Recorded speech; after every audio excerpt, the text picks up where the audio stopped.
Waktu kita belum di dalam Tuhan, belum mengenal Tuhan Yesus, saudara dan saya ini adalah yatim piatu di dunia.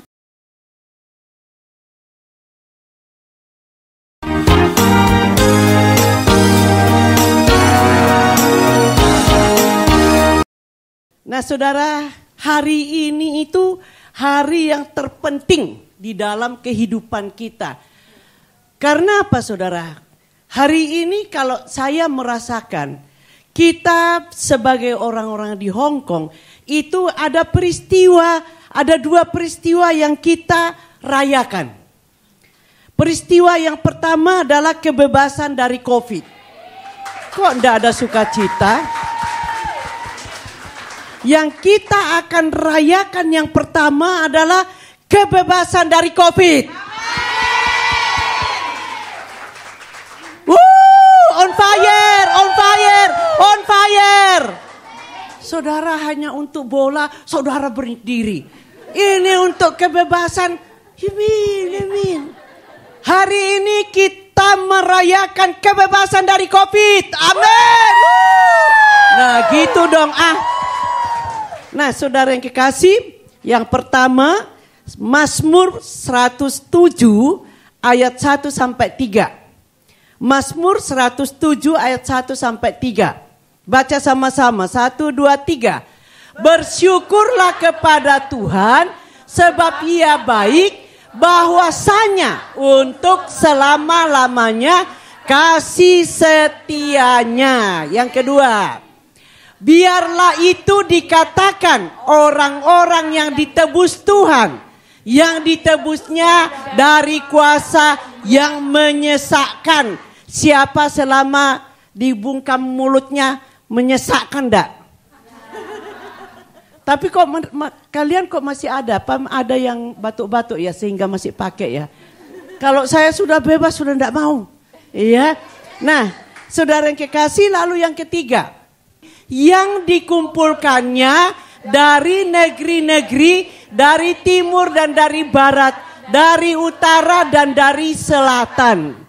Saudara, saya sungguh amat bersyukur di mana gereja ini segala suku dari Indonesia ada di gereja ini. Ya, dulunya waktu awal-awal saya tiba, saya melihat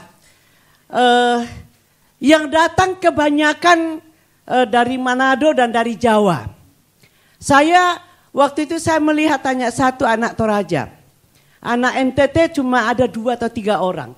Saya mulai ajak mereka berdoa sama-sama karena firman Tuhan berkata Tuhan yang mengumpulkan kita dari, saya ganti ini dari mana, Nusa, dari pulau dan benua dan semua apalagi yang di Indonesia sampai ke Merauke. Nah saudara kekasih, saya tidak mau gereja ini hanya yang berbakti 2 suku. Tapi saya mau semua suku dari Indonesia termasuk orang Tionghoa ada di gereja ini. Amin. Nah itu sebabnya saudara, saya sungguh mengucap syukur. Saya ngomong sama Tuhan. Tuhan, aku percaya Engkau panggil kami ke Hong Kong. Kami berdua. Saya tidak mau cuma 1-2 suku. Tapi saya mau sepanjang mereka ada di Hong Kong bisa masuk ke sini semua. Karena apa saudara? Beberapa tahun yang lalu ada satu Dayak. Tapi sore nanti ada satu juga. Tapi teman ini sudah pulang menikah. Jadi tinggal satu orang Dayak di sore nanti. Tapi saya tetap berdoa.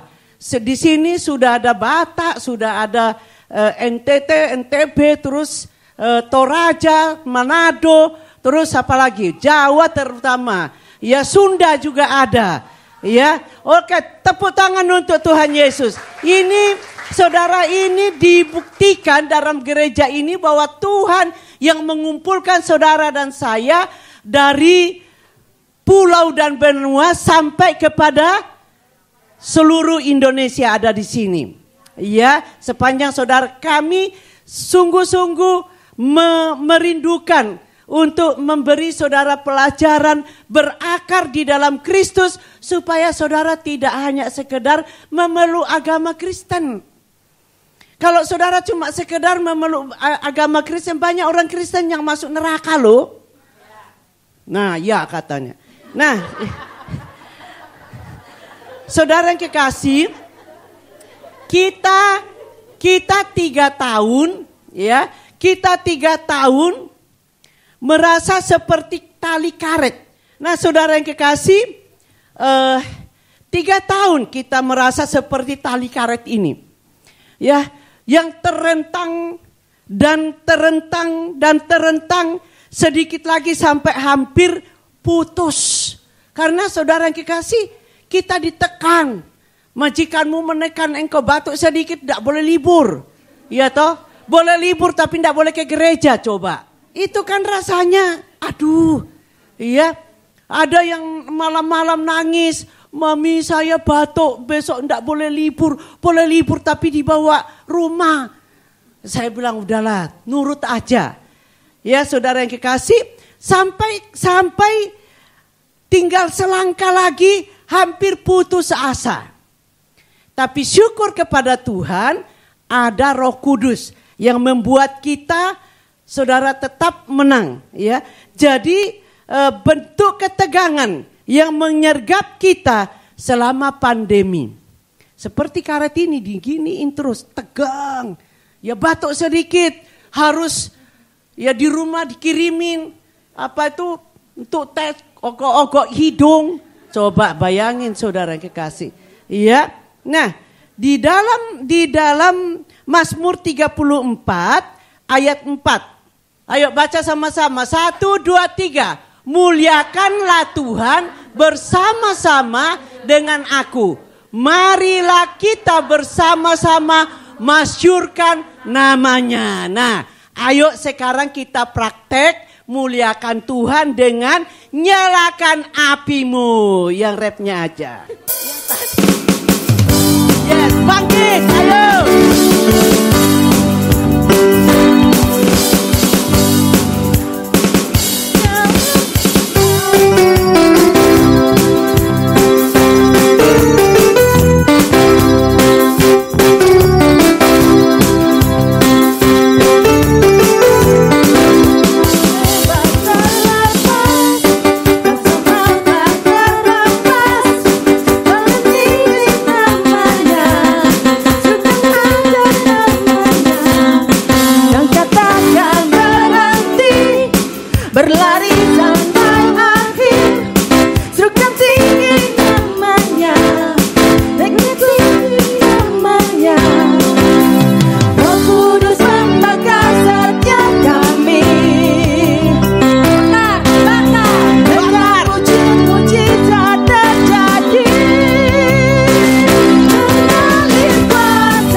Duduk. Nah, saudara yang kekasih, nyanyian ini saya tuh dapat di jam 2 pagi. Saya lagi nyenyak tidur, tiba-tiba saya mendengar nyalakan apimu. Saya nggak terlalu hafal ini. Saya langsung bangun, saya duduk, saya berdoa. Api apa Tuhan? Saya terus berdoa, api apa yang Tuhan mau ini? Nah lalu saudara yang kekasih, saya mulai cari di YouTube nyanyian nyalakan apimu. Karena kita sering nyanyikan ini, tapi saya nggak terlalu hafal gitu. Lalu saya mulai nyanyikan, saya enggak bisa, saya ngikutin aja yang di YouTube itu. Lalu Tuhan bilang, sampaikan pada umatku nanti Paskah. Ya, sampaikan supaya mereka itu bangkit. Kematianku itu enggak sia-sia.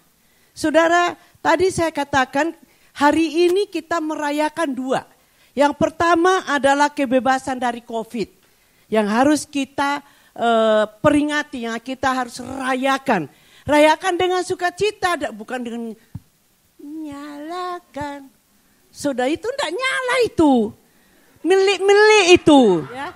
Nah, saudara, yang kedua, kita merayakan kebangkitan Yesus Kristus di dalam kehidupan kita. Ya, waktu kita belum di dalam Tuhan, belum mengenal Tuhan Yesus, saudara dan saya ini adalah yatim piatu di dunia. Diperdaya oleh kuasa kegelapan. Ya, diperdaya oleh daging kita, diperdaya oleh kebencian, diperdaya oleh keterpurukan, kemiskinan, ketidakberdayaan. Ya, itu iblis mengalahkan kita. Tapi saudara yang kekasih, di dalam Yohanes pasal 20, pada waktu Tuhan Yesus sudah bangkit, di sini Yohanes pasal 20 ayat yang ke-17. Pada waktu itu murid-muridnya sedang bingung. Kesana kemari. Karena apa? Mereka berharap Tuhan Yesus itu hidup terus menjadi raja orang Israel. Mereka itu lupa kalau Tuhan Yesus itu sudah belak-belakan ngomong sama dia. Aku akan mati. Dan hari yang ketiga aku akan bangkit. Tapi saudara, namanya orang kalut. Saya percaya saudara dan saya enggak akan kayak begitu. Biarlah murid-muridnya dulu yang kayak begitu. Mereka lupa. Tuhan Yesus sudah ngomong. Nah, mereka jadi kalut, saudara. Nah, saudara yang kekasih, lalu pada waktu Tuhan Yesus sudah bangkit, di situ murid-muridnya termasuk ada salah satu murid dia yang melihat dia, dikatakan ayat 17, kata Yesus kepadanya, janganlah engkau memegang aku, sebab aku belum pergi kepada Bapa, tetapi pergilah kepada saudara-saudaraku, dan katakanlah kepada mereka, ini yang selalu saya renungkan saudara. Ya, katakanlah kepada mereka bahwa sekarang aku pergi, aku akan pergi kepada Bapakku, Bapak Tuhan Yesus, dan kepada Bapakmu, dan kepada Allahku dan Allahmu. Saudara, luar biasa. Amin. Jadi sejak pernyataan ini kita tidak lagi yatim piatu. Kita punya Bapa. Yesus yang ngomong loh, bukan manusia. Yesus berkata Bapakku dan Bapakmu. Amin. Allahku dan Allahmu. Makanya saudara, kalau saudara diizinkan ada masalah, jangan loyo. Jangan tulalit. Jangan bersungut-sungut. Semua itu sebenarnya cuma Tuhan izinkan untuk kita membuktikan kita ini punya Bapa. Saya saudara yang kekasih, bulan lalu saya ngomong, kita berpacu mengalahkan masalah. Jangan berdoa gini, tengking begini, Tuhan angkat masalahku. Saya agak ekstrim, saya berkata begini, orang yang berdoa angkat masalahku Tuhan. Saudara, membuat Roh Kudus nganggur. Oke, karena Roh Kudus itu diutus salah satu diantaranya untuk menolong kita. Ya, memang saudara ada waktunya keluarga kita. Kemarin ada salah satu teman yang datang kepada saya, Mami, si ini tuh begini. Oh, sudah percaya, sudah penuh Roh Kudus loh Mami. Sekarang berbalik lagi ke kepercayaan lama. Saya bilang sama dia begini, sudah tenang. nanti kan Tuhan jemput dia lagi. Enggak apa-apa. Itu bukan kuat, bukan gagah kita. Tugas kita hanya mempercayakannya kepada Roh Kudus. Saya percaya saudara ada dalam tempat ini bukan karena kami yang menginjilin saudara. Saya percaya anugerah Tuhan yang bekerja sehingga saudara dipertemukan dengan saudara-saudara di lapangan-lapangan, di taman-taman. Lalu saudara dibuka matamu kepada teman-teman yang sedang buka tikar. Dan kemudian yang buka tikar melihat saudara, maka pertemuan mata dengan mata jatuh cintalah kepada Tuhan Yesus. Tapi bukan LB lo ya. Lo iyalah ya. Saudara yang kekasih, pada awal saya ingat betul pada awal kami nyampe, kita masih di Winghing 9 situ. Ada temanmu yang telepon dari dari lapangan. Mami, polisi datang ngusir kita. Saya bilang gak usah bersungut-sungut, pindah aja. Lalu kemudian dia pindah lagi, dia bilang aduh tempat kita diambil orang. Sudah, sukacita, serahkan. Pasti ada Tuhan punya rencana untuk mempertemukan kamu dengan jiwa. Nah saudara yang kasih, pada waktu mereka dengan sukacita mindahin tikarnya. Enggak sampai 10 menit dia telepon. Teleponnya sudah beda. Enggak ngomong, enggak sambat. Tapi berkata begini, puji Tuhan Mami. Oh kenapa? Ternyata ada 3 jiwa yang menunggu dia. Amin. Amin. Itu sebabnya masalah enggak usah dipersoalkan.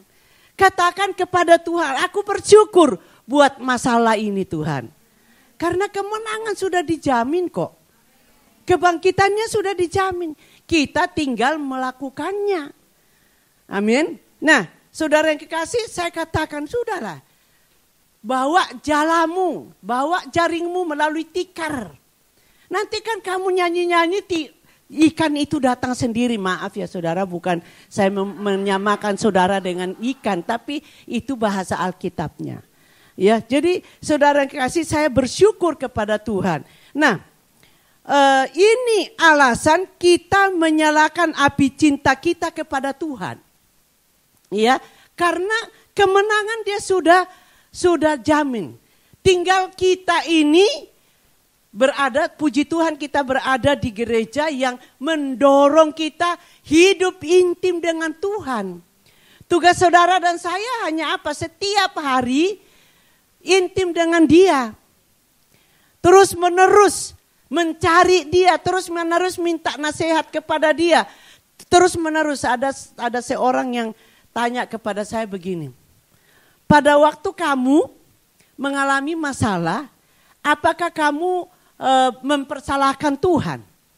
Saya bilang puji Tuhannya, sejak saya lahir baru, saya tidak ada muncul dari hati saya untuk mempersalahkan Tuhan. Kok Tuhan kok begitu? Aku punya masalah kok Tuhan, aku sudah ini, enggak saudara. Saya tuh bersyukurnya kasih karunia. Lalu orang ini berkata, kalau saya protes ke Tuhan. Saya bilang, lah siapa kamu kok mau main protes? Kadrun tah? Kan kita bukan kadrun toh. Main protes.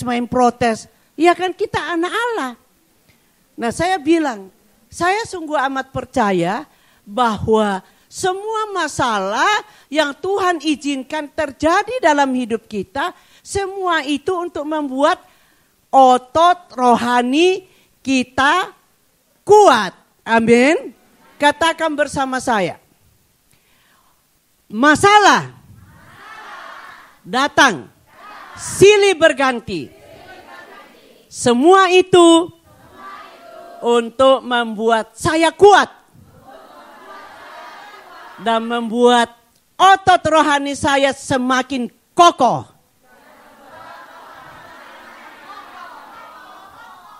Amin. Kurang. Amin. Amin.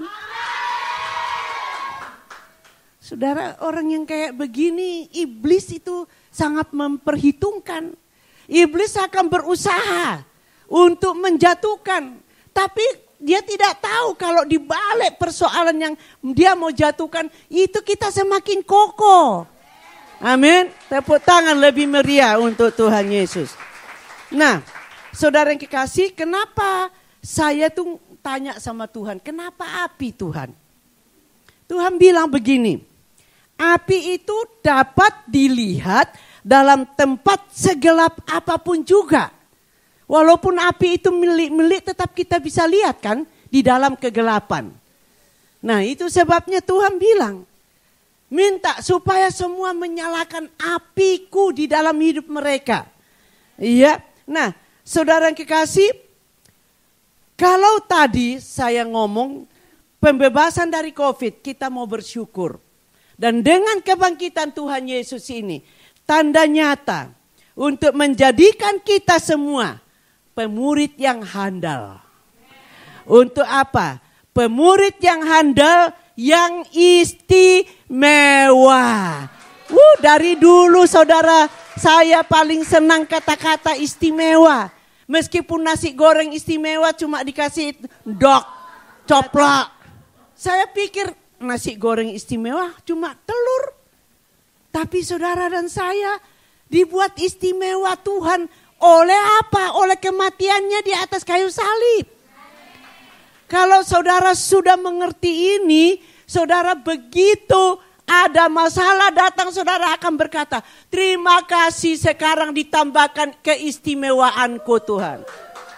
Cuma di depannya, mami gak ngerasa ke mami, lah ngapain aku ngerasa ke? Iya toh, saudara yang kekasih, sudah sampai ubun-ubun mami. Saudara semua itu. Saya sungguh bersyukur saudara. Ya, salah satu pemimpin pujian kita Frida. Pada waktu anaknya sakit saya sempat mendoakan. Tapi saya selalu berkata biarlah kedaulatan Tuhan yang terjadi. Dan beberapa jam atau sehari ya. Saya ditelepon sambil nangis, Mami, anakku sudah pergi. Pergi kemana? Sudah dijemput Bapak di surga. Jangan ngomong sudah dijemput, jangan nangis lagi. Cuman saya ngomong sama dia, sekarang ayo, kamu nangis sejadi-jadinya. Mami dengar, jangan melarang orang nangis saudara. Itu kita munafik. Siapa yang tidak sedih? Keluarga yang kita cintai dibawa pulang. Memang di satu sisi dia sudah senang di surga. Nah kadang-kadang saya tuh nasehatin orang yang meninggal lalu ngomong begini ya keluarganya atau anaknya. Aku belum puas merawat dia loh mami. He, kamu egois. Lah kamu membiarkan dia sakit paras kecunut-cunut. Karena kamu mau merawat dia. Jangan egois, kamu mau memuaskan dirimu untuk merawat dia. Sementara siapa yang ngerasain sakitnya? Ayo, kamu yang ngerasain sakitnya apa dianya? Dianya kan? Itu saya selalu menyadarkan itu. Saya bilang, sudah. Kalau biar terjadi sesuai dengan kedaulatan Tuhan. Ya, saya bersyukur ada salah satu pemimpin pujian kita juga. Dia sudah rencana akan pulang ke Indonesia. Mau bertemu dengan mamahnya. Kurang lebih 2 minggu atau ini waktu kita teleponan. Dia sudah rencana ini dan itu. Untuk mamanya juga sudah siap untuk bertemu. Tiba-tiba saudara yang kekasih. Kedaulatan Tuhan turun kepada dia. Mamanya dijemput Tuhan. Ayo siapa yang mau lawan kedaulatan Tuhan dalam hidup kita? Nah lalu dia telepon ya nangis. Mami ternyata mamaku sudah pulang ke rumah bapak. Saya bilang dah kamu sekarang nangis. Saya selalu praktekkan gitu. Dari dulu di Indonesia saya selalu praktekkan. Saya bilang nangis. Tante nangis. Bapak nangis. Nangis sejadi-jadinya gak apa-apa. Gak dosa kok nangis itu. Tapi sudah selesai. Sudah. Puas. Biarkan kedaulatan Tuhan itu yang bekerja. Amin. Nah saudara yang kekasih ini yang ada di dalam kehidupan kita. yang sekarang ini kita berada di sini, Tuhan itu memberi kita tugas yang istimewa menjadi pemurid, kepada kita ditugaskan untuk tugas yang istimewa sebagai untuk memuridkan. Tugas istimewa itu saudara. Ya kalau bukan karena penyertaan Tuhan, siapa yang bisa membuat kita menyelamatkan orang lain? Tidak ada. Hanya Roh Kudus. Saya kasih contoh begini. Satu kali waktu kami punya teman, ya papa mamanya itu di Madura. Dia itu rindu sekali karena dia sudah diselamatkan Tuhan. Rindu sekali papa mamahnya itu diselamatkan. Lalu singkat cerita berangkatlah kami kalau nggak salah tujuh keluarga, suami istri 7 pasang. Termasuk anaknya. Sampai di sana singkat cerita saudara saya dengan Bapak Gembala itu berbahasa Indonesia. Yang satu berbahasa Mandarin, yang satu berbahasa yang dia mengerti, ya papa mamahnya ini. Lalu yang satu lagi pokoknya lengkaplah bahasa yang kira-kira dia bisa. Saudara dari jam 7 sampai jam 9 malam ngomong sama papahnya mamahnya. Kita selesai dia cuma geleng. Aku sudah punya kepercayaan. Saudara yang anaknya itu sampai malu dengan kita. Ya maaf ya Ko Bobi, maaf ya Cik Nelly. Saya bilang enggak. Kita cuma menjalankan tugas. Soal dia percaya tidak itu urusannya Roh Kudus. Iya kan? Ya saya bilang tenang aja. Kamu sudah bawa kita, Tuhan pasti perhitungkan.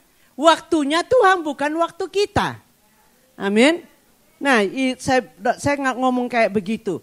Nah saudara ternyata kalau saya cuma potong sini saudara akan tunggu. Terus doanya habisnya bagaimana? Dan akhir dari semua itu pada akhirnya waktunya Tuhan tepat. Ya, waktunya Tuhan tepat. Dia akhirnya manggil anaknya terus dia mau percaya Tuhan Yesus, mau dibaptis. Enggak berapa kemudian dia akhirnya pulang ke rahmatullahi. Iya. Nah, saudara yang kekasih itu biar tugas kita cuma berdoa dan memberitakan. Nah, saudara kita ini dipanggil dan dipilih untuk menyalakan api iman kita di dalam kehidupan kita. Saudara-saudara semua diutus oleh Bapa di dalam tempat kegelapan. Saya masih ingat, saya tidak tahu yang paling lama di sini Napsi dengan Dian, salah satu singer tadi juga pengkhotbah kita. Waktu saya baru nyampe ke Hong Kong saya bingung saudara. Ini mau diapain? Yang datang kalau minggu paling bantar 25 orang. Nah ada satu yang datang kepada saya. Aduh mami, ibu bukan mami waktu belum mami waktu. Ibu di rumah saya itu nenek sama saya berkelahi soalnya saya tidak mau disuruh nyentuh berhalanya kan dosa. Saya minta hikmat Tuhan bagaimana ngajarin. Nah lalu saya ngomong sama dia.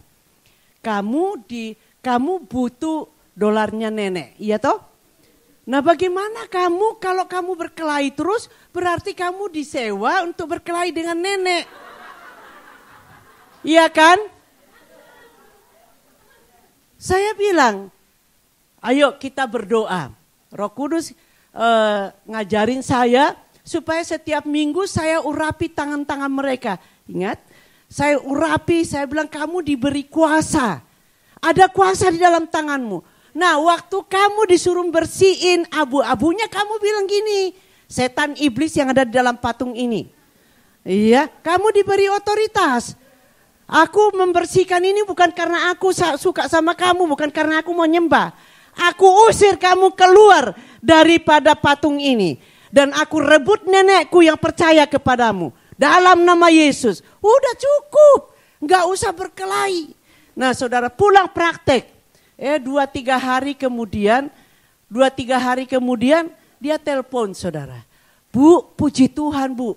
Ya, Sejak saya pulang itu saya bersihin patungnya, tapi saya praktekkan apa yang diajarkan ibu. Dalam nama Yesus saya buang abunya, aku thanking, aku tolak kamu. Keluar dari nenekku, keluar dari ini. Saudara yang putuskan kepercayaan nenekku dengan dia. Aku rebut nenek untuk Tuhan Yesus. Saudara gak lama kemudian kurang lebih 2 minggu.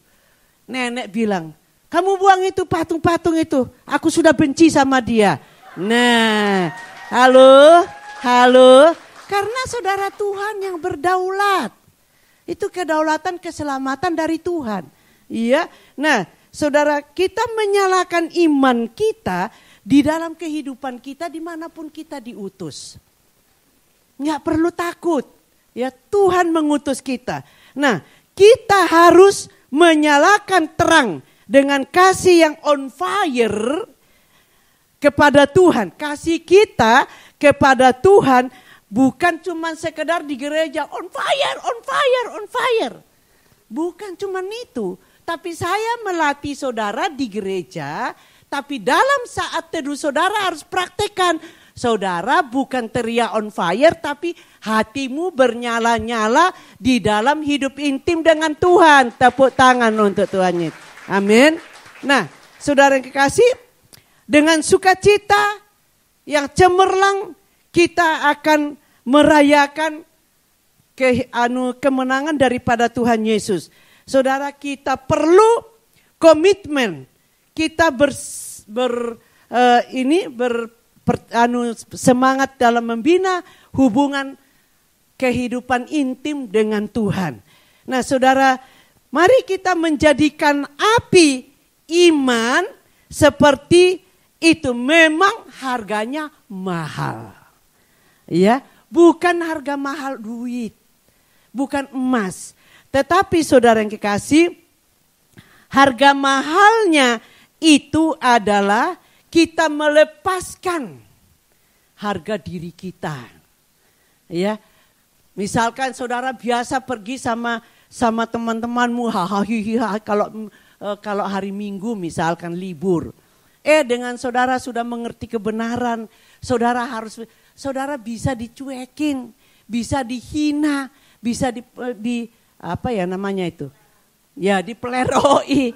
Ya, itu harga. Saudara bisa bisa diputuskan hubungan dengan saudara, enggak apa-apa. Asal yang penting hubunganmu dengan Tuhan tetap jalan, itu karya Roh Kudus yang akan bekerja buat mereka. Ya, saya sudah ngalamin itu. Satu kali waktu kami pergi nginjilin seorang yang sakit di rumah sakit Hong Kong ini. Nah, saudara, pada waktu kami nginjilin, apa yang kami dapatkan, saudara? Dia ngomong gini, maaf ya Bobby, Nelly, saya enggak mau percaya Tuhannya orang bule. Karena mereka di Hong Kong ini, fotonya Tuhan Yesus kan kayaknya seperti orang bule. Wah, istrinya sudah mukanya merah. Maaf ya Nelly, saya bilang, sudah Cik, enggak apa-apa. Itu makanan sehari-hari kami. Ya, bayar harga saudara. Ya, saya cuma dapat hikmat dari Tuhan. Saya bilang, tapi Koko kan masih tetap kokonya Bobby dan Nelly kan. Oh iya, tapi jangan paksa aku percaya kepada Tuhan Yesus. Oh enggak paksa, cuma kita cerita. Tapi saudara, puji Tuhan, walaupun sekarang belum masuk ke gereja kita, kalau dia pulang ke Indonesia, dia sudah masuk gereja. Amin, amin. Nah, ini tugas kita saudara. Iya, nah jadi saudara yang kekasih, pada saat kita memberikan hidup kita untuk menyalakan kobaran api iman kita di sekeliling kita, maka saudara menghasilkan orang-orang yang tahu-tahu kita dibikin kaget. Kita bisa dibikin kaget, mereka menjadi percaya kepada Tuhan. Memang ada yang menabur, ada yang menuai. Enggak masalah. Ya, pasti juga kami percaya saudara ada dalam ruangan ini karena ada pendeta-pendetamu, hamba-hamba Tuhan yang ada di Indonesia, termasuk orang tuamu yang sudah percaya mendoakan saudara. Sehingga saudara bertemu di tempat ini, saudara mau masuk di KOM, saudara mau masuk di KUL untuk bertumbuh berakar di dalam kasih Kristus. Tepuk tangan untuk Tuhan Yesus. Nah, coba lihat di Yohanes pasal yang ke-20 ayat 21-22. Yohanes pasal yang ke-20 ayat 21 ayat 22. Ya, kita baca sama-sama. 1, 2, 3. Maka kata Yesus sekali lagi, damai sejahtera bagi kamu. Sama seperti Bapa mengutus aku, demikianlah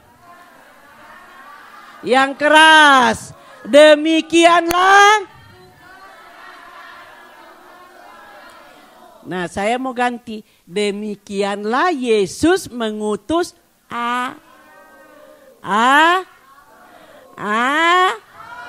yang keras.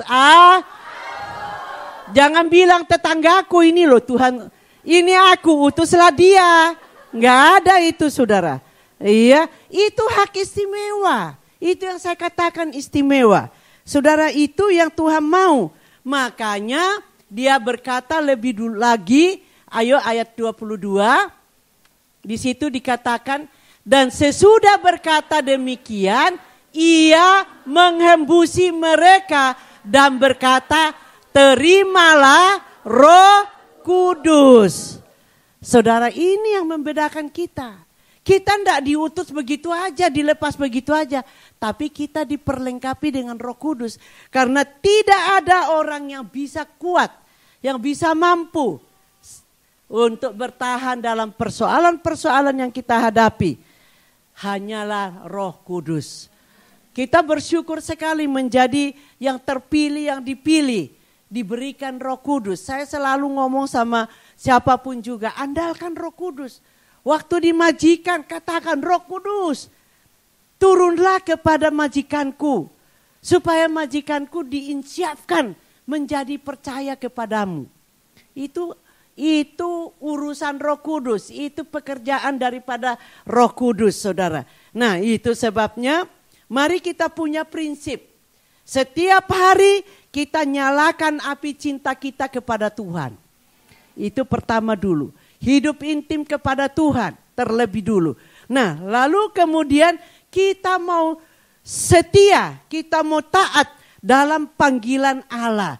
Sebab Yohanes pasal 15-16 berkata, bukan kamu yang memilih aku, tetapi akulah yang memilih kamu, dan aku telah menetapkan kamu, supaya kamu pergi dan menghasilkan buah, dan buahmu itu tetap supaya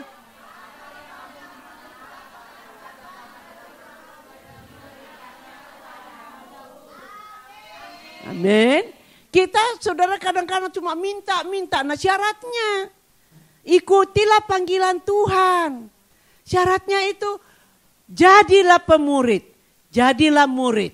Maka apa saja yang kita minta diberikan kepada kita. Asal kita mengikuti apa yang Tuhan mau di dalam kehidupan kita. Setiap hari kita menjadi pelaku firman Tuhan. Kita harus sadar sepenuhnya bahwa kita ini dipilih, kita diperlengkapi dengan Roh Kudus. Mari hari ini dengan berita firman Tuhan ini kita memperbaharui komitmen kita sekarang.